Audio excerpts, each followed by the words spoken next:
Bir ata övladını görmürsə, əgər deyirsə ki, zamanında o mənim səhvim olub, o uşağı necə? Canım ya, pis olma. Bizim ən həssas yerimiz də övladlarımız. Onlara toxununca bax, bir qadın aciz qalır hər şeyin qarşısında.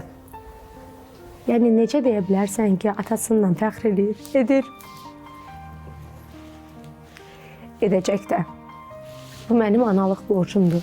Mən o zaman travmalı ana və qadın olaram ki, o övladımı da nifrət içində böyüdərəm. Axı mən artıq nifrət eləmirəm. Və hər kəs, yenə deyirəm, bilir ki, onun atası kimdir, anası kimdir, necə böyüyür və onun heç kimə aidiyyatı yoxdur. Yenə deyirəm, bir daha belə şeylər görmək istəmirəm ki, evli. Balam, Evli deyildi, bəli. O insan evli deyildi. Bugün nədir bilmirəm. Həyatında uğurlar arzulayıram. Amma rəsmi bu insan subay insan idi.